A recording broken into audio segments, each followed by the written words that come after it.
Cette chronique Ressources humaines est une présentation de Pratique, firme de services conseils en gestion des ressources humaines et en santé et sécurité au travail, vous offrant une gamme complète de services en gestion des ressources humaines, en santé et sécurité, en formation et coaching, ainsi qu'en développement de compétences pour gestionnaires et superviseurs. Chronique Ressources humaines du vendredi avec Caroline Ouellette. Elle est consultante en ressources humaines et en santé et sécurité au travail, coach d'affaires certifiée, présidente chez Pratique et collaboratrice dans les 100 000 matins. Bon matin, Caroline. Bon matin, Sylvain. Comment ça va aujourd'hui? Ça va très, très bien. Et toi? Très bien, toujours. Toujours, hein, surtout le vendredi, quand même. Oui, c'est ça. On va parler ce matin d'un comité consultatif. On entend souvent ça. C'est quoi exactement? On fait quoi avec ça? C'est nécessaire quand? Exact. Donc, aujourd'hui, j'ai le goût de vous parler d'un comité consultatif parce que, en fait, on veut briser l'isolement puis aller chercher le plus d'expertise possible. Donc, c'est quoi ça, un comité consultatif? Bien, souvent, on va avoir des entrepreneurs, des gestionnaires, des propriétaires qui n'ont pas nécessairement de CA officiel ou plusieurs actionnaires dans l'entreprise. Donc, ils sont souvent seuls à prendre les décisions. Et ça devient des fois difficile parce qu'on n'a pas toutes les expertises à l'interne. Donc, c'est pas nécessairement avec des gens de l'interne. Non, exactement. Fait qu'on peut créer un comité consultatif en allant chercher des experts de différents milieux, comme par exemple un expert en finance ou en comptabilité, quelqu'un qui serait en vente, développement des affaires ou achat, ou encore en ressources humaines, si on n'a pas quelqu'un en ressources humaines dans l'entreprise, parce qu'on n'est pas encore assez gros pour ça, ou en développement organisationnel, ou encore le volet fiscal légal. Bref, on regarde autour de nous les gens qui nous inspirent, les gens qui sont compétents, les gens qui ont réussi ou qui ont du moins une recette qui semble fonctionner. Et on peut les inviter à venir s'asseoir à une table avec nous, quelques rencontres par année, peut-être 4 à 6 rencontres par année, comme un CA officiel, mais en fait, ils n'ont pas ce rôle ou cette responsabilité-là, officiellement, légalement, mais ils viennent nous partager leur expertise pour aider l'entreprise à grandir. Si on a une moyenne entreprise, disons, est-ce qu'on peut avoir quelques membres de l'équipe qui font partie du comité, quelques membres de l'équipe et quelques membres de l'extérieur? Très bon point. Pour l'équipe, on peut même choisir, sous invitation, une personne différente à chaque fois.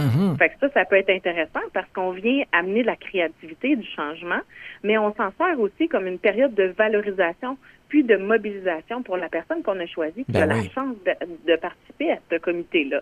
Donc ça, c'est super intéressant. Et sinon, on peut aller chercher des personnes clés dans l'entreprise qui vont se développer dans ce comité-là.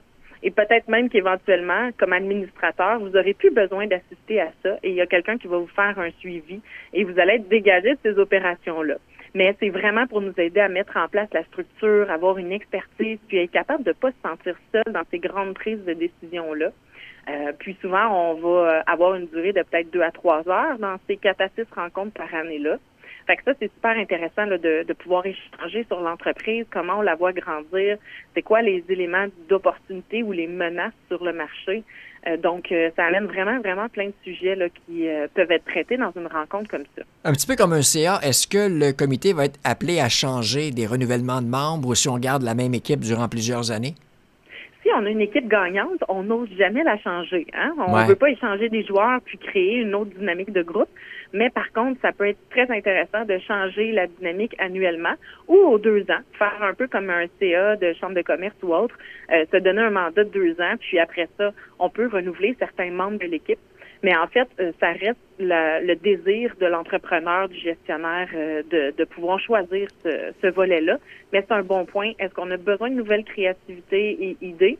Et si c'est oui, ben là, on pourra changer les membres plus régulièrement à ce moment-là. Et c'est important de bien expliquer le rôle de chacune de ces personnes-là quand elle va s'asseoir à cette table-là.